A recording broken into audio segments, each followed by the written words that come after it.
We've made it to the land, and now we're on the escalator. Literally, the land has a 15-minute wait. That's good, because we're not getting on it.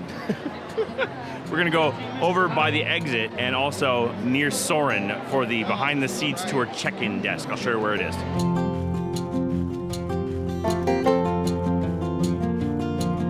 So if you see the Soarin' sign, and then you look to the right, you'll notice a little desk, and that is the behind the seats check-in where we're heading right now. Once you've checked in at the desk, they will have you sign a waiver, and then you will get your behind the scenes tour guest ID badge. Now that is very pertinent to what we're going to be talking about today. So our first stop, IPM, stands for Integrated Pest Management, right? So that is a very fancy way of talking about how we can help to mitigate or prevent pests from getting into the greenhouses. Now when I use the term pest, that can be really broad depending on the context, right? That could maybe mean rodents you're trying to keep out of your home, maybe your little brother or sister, depending on the day of the week. But when I'm referring to pests at the land, I am referring to either bacteria, viruses, or insects that are harmful to plant life, okay? So if you take a look at this blue board here, this is just showing a few of many different types of pest management. If you take a look at cultural practices, that's anything that's really preventative. So that could be something as simple as making sure that your tools are sanitized. Especially for my home gardeners, this is a really, really easy tip that's often forgotten about. But remember, most of the pests that we deal with are ones we can't see, right? The bacteria and the viruses.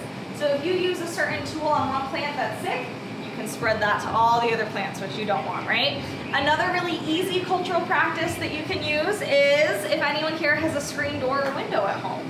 That's pest management, right? Greenhouses use very similar techniques to try and keep the pests out of an area. Now, another kind of umbrella term we like to use is considered chemical control. But anyways, as I was saying, chemical controls, that's going to be similar to pesticide use, right? So here at the land, we like to use pesticides as a last resort, but most commonly we like to use horticultural oils, such as rosemary oil. It's a really common form of pesticide that's not as harsh as other chemicals can be. And then last but not least, my personal favorite form of pest management is biological control. So that's what we're showcasing here. And this is when we use beneficials to try and get rid of pests. So a really, really popular form of beneficial is this little guy right here. Can anybody tell me what it is? Ladybug, lady beetle, depending on where you're from. They are awesome beneficials. If you have them in your gardens, cherish them, protect them, love them. They eat something called aphids, and aphids are the enemy. So this is one of many, many different forms of beneficials. Another example is the relationship between the insects I'm showing you here. So that is going to be between a leaf miner fly and a parasitoid wasp. So what I'm going to do is play a little video up on the screen that kind of explains how that relationship is beneficial. You're also going to notice those insects in there are tiny, so this is a much more zoomed in version that I'll interpret along the way. But just like in Disney, we love our stories to have heroes and villains. So we are going to start by introducing the villain of our story. And that is going to be an adult female leaf miner fly. And what she is doing here is she's laying about 200 eggs on average inside the middle layer of this leaf, right? So essentially what happens is when I think about the structure of a leaf, I like to compare it to a peanut butter sandwich, which is a little silly, but when we're looking at a leaf, we are only seeing the bread, right? There is a very, very thin layer in the middle, and that is where this leaf miner fly is laying her eggs. Now, if we were to use a topical form of pesticide spray and those eggs were already laid inside, not going to do any good, right? They're protected. So in an insect's development, once they hatch and they become larvae, these leaf miner flies actually have pickaxe mouth parts. And they're going to eat their way through all that good nutrient inside of the leaf, right? So what's going to happen right now is it's going to show you an 8-day time lapse of how much damage leaf miner flies can do. You're going to notice hundreds, if not thousands, of those little mines, hence their name, as they're digging their way and eating all those good nutrients. Now, we are going to meet the hero of our story, and that is going to be an adult female parasitoid wasp, all right? So she is going to do something pretty cool. She's going to lay on average a similar amount, about 200 eggs inside that middle layer, but she has a superpower because she can sense where those leaf miner larvae are inside that middle layer without seeing them, and she's going to attach her eggs right onto them. Now, they have no idea what's going on. They're way too busy eating all that good nutrient inside the leaf, right? So, in an insect's development, normally, after the larva stage, we enter the pupa stage. And I want you all to consider this Picture a caterpillar when it's in its cocoon before it comes out as a butterfly, right?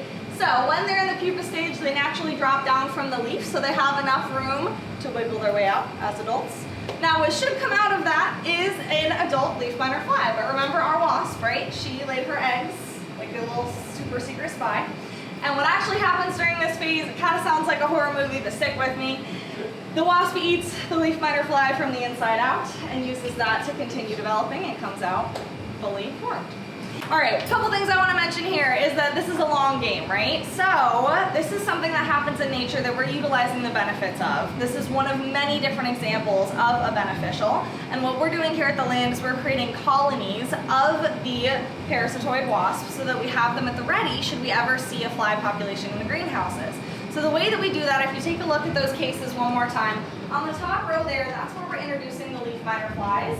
And then we're taking those plants, moving them down to the bottom row, and that's where the wasps are introduced, right? So they're gonna go through their natural process. We're gonna move those plants over to these trellises here. And the reason that they're at an angle is because when the pupa naturally drop down from the leaf, we're gonna collect them through those funnels into those little plastic cups. So I'm gonna show you right now, is I'm gonna walk around and show you the end result of this process.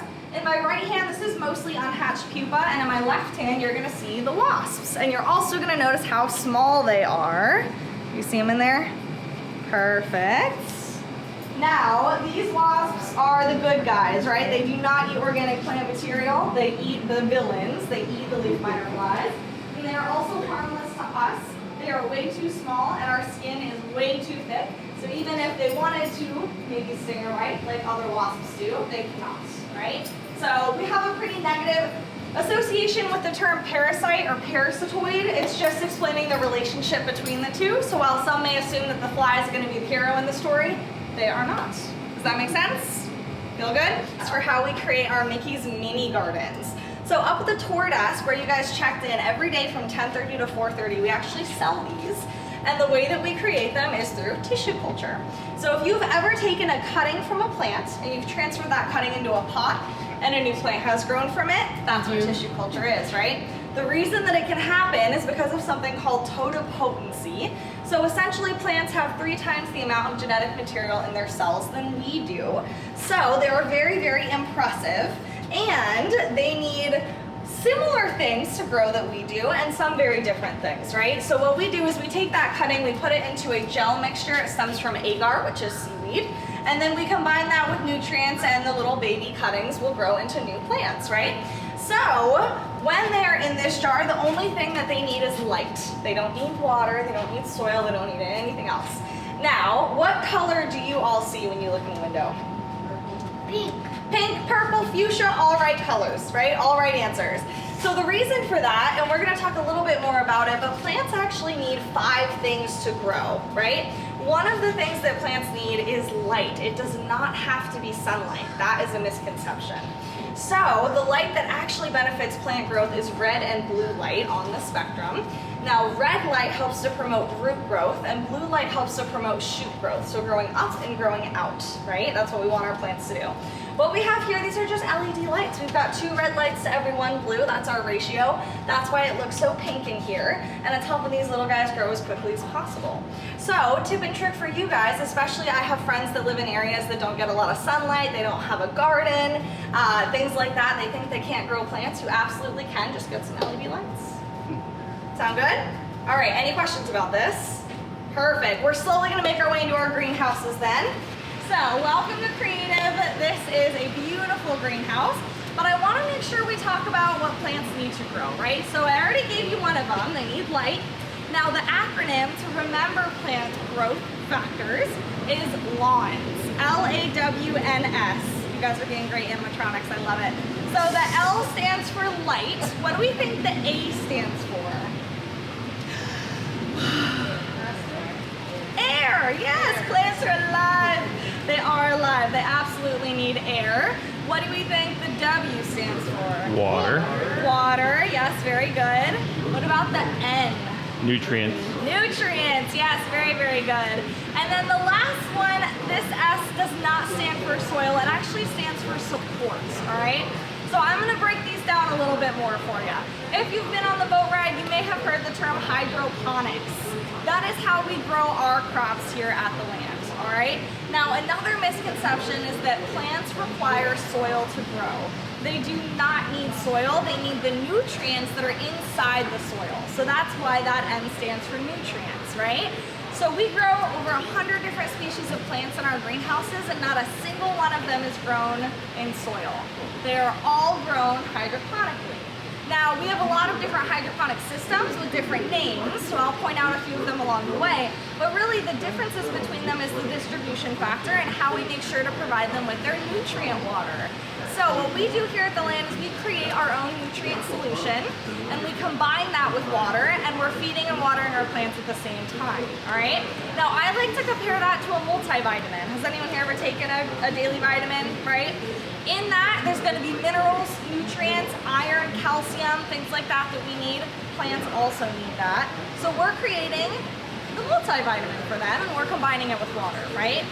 So if you take a look at this system right behind you here, this is where we're growing our squash, and this is our aeroponic system.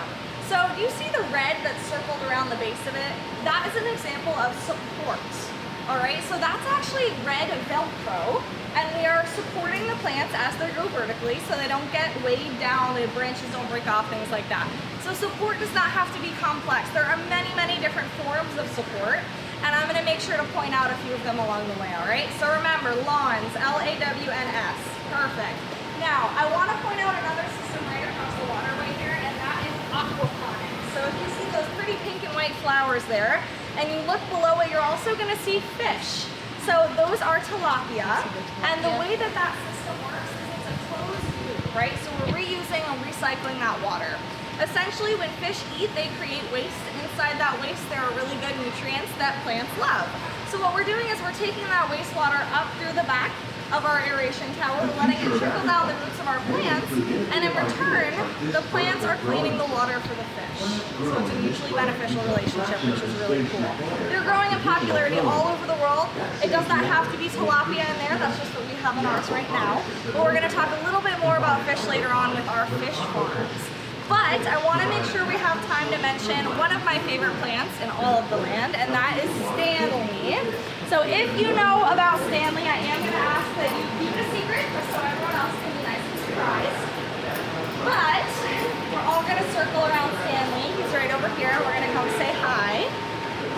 Can we say hi, Stanley? Hi, Stanley. Hi, Stanley. He's not going to say hi back, but that's okay. Now, Stanley is our mascot. He has a couple different names. His scientific name is Mimosa pudica, but his common name is a sensitive plant. So if you want to learn more about Stanley, don't Google Stanley. That's not going to be helpful. But if you want to Google sensitive plant, he should come right up, okay? Now, Stanley has a superpower, and remember our golden rule is that we're not going to touch any of the plants, right? But there is an exception to that rule, and that is Stanley. So I was hoping to maybe get a volunteer or two to help me. Come on up, come on up. Everyone's gonna get a chance to, okay, I promise. But for my adults, do we have any plant allergies for these two? No, perfect. All right. Sorry. No, you're good. We are gonna have you guys give Stanley a high five. Can you do that for me? So it can be a nice hard high five. You're not gonna hurt him, okay? So ready on 3. 1, 2, 3. Can you look at his leaves? What happened? What did he do? Touch his leaves. What did he do? Are they open or closed? Oh, it's closed! Yeah, exactly! So you're gonna notice that when you touch Stanley, his leaves close up. You're more than welcome to come up and either give him a nice little pet or a little high five, and you're gonna notice that. So anyone that wants to, feel free. So that's why he gets his nickname, a sensitive plant. There's a couple reasons why Stanley does this. One of them is going to be for protection. If I were a predator or a villain and I were crawling around on Stanley's leaves, you're going to notice that they start to close up. So also, that's going to make him look not very healthy. You see how he kind of looks sick now? That's not going to be very appetizing, so maybe he doesn't get eaten. Also, for an animal that is trying to eat him, that is very startling if he starts to move, right? Now, another reason that Stanley does this, or another benefit, once everyone's gotten a chance, I'm going to show you something kind of cool, okay? So we're going to ask that we stop touching just for a second. Perfect. And I'm gonna pretend that there's a thunderstorm and it's really rainy and really windy. And you're gonna notice that Stanley's leaves all closed up very, very quickly, right? Yeah. So you can see into his root structure really, really well right now. That's gonna help him conserve a ton of water. It's gonna go exactly where it needs to go. The beauty about Stanley is in about 10 to 15 minutes, he's gonna be back to his normal self. So on the way back, we actually take the same route back that we do going forward. I need you guys to remind me, we're gonna check on Stanley, okay? But for now, we're gonna say see you later. And we're gonna keep on moving down this way. This is actually a grow tank that we have to show you what you could replicate at home if you wanted to. So at the end of the tour, I actually have handouts for everyone with step-by-step directions on how to start your own hydroponic grow tank. And if you take a look in there, you might notice a hidden Mickey. I know some people get very excited about that, so feel free to take a picture if you want to. But just to break this down, remember that acronym LAWNS, right? So, we're getting light from all around. The A stands for air. We have a little aeration filter right in there. Those are the bubbles that you see. Water, the nutrient water's in there. And then support is actually going to come through this here. That is polystyrene. If you don't know what polystyrene is, ask a friend. There is another name that is a brand that we often call it. But this is very commonly used for us for support, just to keep those plants lifted up, especially if it's in a system where the roots are going to be sitting inside that nutrient water. Does that make sense to everyone? Now, just so you know, these little red placards have the variety and seed date of all the systems we're going to be walking by. So if at any time I don't mention it, or you would like to see it or take a picture, please feel free to do so. So our tomatoes are Felicity variety, and the way that we are growing them is with string. So that is why we like to call this the string greenhouse as well, right? So as our tomatoes are growing up vertically, we're actually loosening the spool of string and training the plant to grow around the system all the way back to where the water is, where the boats are. There's a lot of really great benefits to this. One, we're saving a lot of land, right? We can grow quite a lot in an itty bitty little space. Another great benefit is for labor. It's gonna make labor a lot less intensive. When our plant scientists harvest, they can sit on a stool and roll their way down the system. You're gonna notice most of the fruit is low hanging and close together. So that's gonna make that a lot easier and a lot more efficient. Sound good? Any questions? Perfect. All right, we're gonna slowly keep moving here. I also wanna point out our tomato tree. I do know that tomatoes are classified as plants, not trees. However, this is a really, really cool system because we are only using 2 individual tomato plants, and we have a world record for the most amount of tomatoes ever harvested from a single system using this. Now, you're gonna notice that it's the same variety, Felicity, but the seed date is February 23rd of this year. So they can grow very, very large very quickly, and they can cover most of this trellis before they will be rotated. I do wanna make sure I mention that all of our crops are on a rotation, right? So throughout the year for seasonal purposes or maybe aesthetic purposes, we are part of an attraction that runs through all year round. We will switch out varieties. We also want to make it so that when you come back, there's always something new that you can learn, right? So these guys in general can last quite a while, but we will switch them out a few times a year. As we continue moving on, I want to make sure I point out our NFT system. Not that kind of NFT. It does stand for nutrient film technique, all right? So this is where we grow the majority of our lettuce. And the way that we do that, similar to the aquaponic system with the fish, this is a closed loop, right? So we're reusing the water. We filter our water, we put it through a chiller, and then we send it down the roots of this lettuce. Now at the bottom, we collect the excess in a basin. We bring it back up and repeat that cycle over and over and over again. Couple fun facts about our lettuce. Each section has over 500 heads, and we can harvest one section every single week. So we can send out over 2,000 heads of lettuce to the restaurants every month. Now, I also want to point out why we have a chiller. A lot of friends ask that. And lettuce actually prefers to grow in a much cooler climate than Central Florida. So we're actually tricking the lettuce into thinking it's in a cooler climate by lowering the temperature of the water. It works very, very well, and they grow just as successfully as anywhere else. Now, I also want to point out that these guys are sometimes put into really fun shapes. So you may notice on the other side there, you can see 100, right? We're celebrating that 100th anniversary. Sometimes we'll do a big Mickey head as well. So we have a lot of fun, a lot of creativity with this. That's where that aesthetic comes into play. I like to call our plant trainers plant scientists and trainers because you can train a plant just like an animal. You're just gonna use different techniques to do it, right? So as we slowly keep coming down, please feel free to let me know if you have any questions. We're gonna pass by our cucumbers, and these ones are pretty young. We do have more on island side, but we harvest our cucumbers every day for you guys to try. So we will harvest them, send them over to our chefs at Sunshine Seasons. They will clean them off, cut them up, and send them back to us. So right now, this variety is DeVita, like I mentioned earlier. But I also want to point out this mold here. If you've ever seen these before, these are just plastic with metal screws on the sides. And you can grow crops into different shapes. So sometimes we have Mickey cucumbers. We can also do it with pumpkins, depending on the time of the year. Normally, the firmer the crop, the better. But this is absolutely something you can do at home. You can get these molds in many, many different shapes. So feel free to try that if you're willing. And then we are gonna pass by some eggplant, make our way into temperate. Now, temperate has a bench. You are more than welcome to sit. We are gonna be here for just a moment. Besides plants, what do you guys all see in here? Sand. Sand, perfect. The first time I asked that question, I did not clarify, and plants is not wrong. So I want to make sure we clarify. Lots and lots of sand, right? So why do you think we are growing our plants in sand? I'll take any guess. It's hydrophobic. Hydrophobic? The plants can be grown in an air environment. Because we can. That is truly the biggest part of it, right?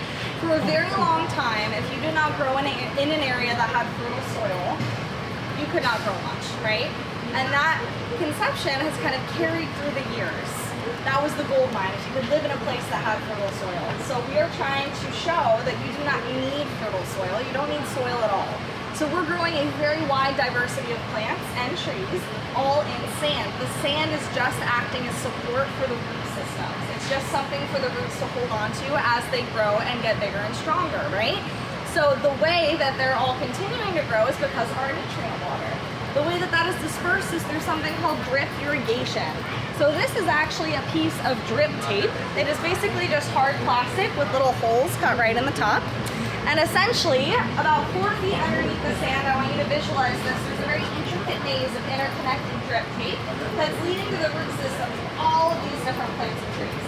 Now remember earlier I said that everything's computer automated, right? So it knows how much and when to send out.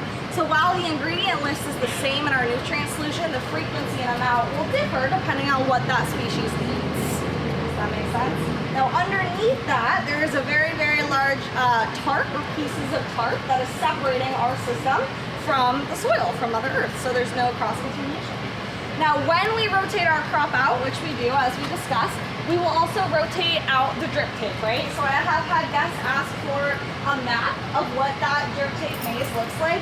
We don't keep one because it's always changing. It always looks different every time we rotate something out. Now, one other thing I want to mention, because you're right in front of it here, is our Casa Banana system.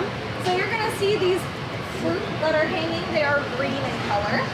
Casa Banana is primarily grown in Central to South America, and they are going to be ripe when they are a red color. Now, they can also get quite large. They're very fragrant, so they're often used as air fresheners.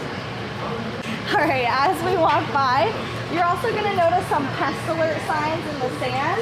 Just like we talked about in pest management, we want to make sure that we don't step on or touch the sand. We could very easily contaminate the systems and make the plants sick.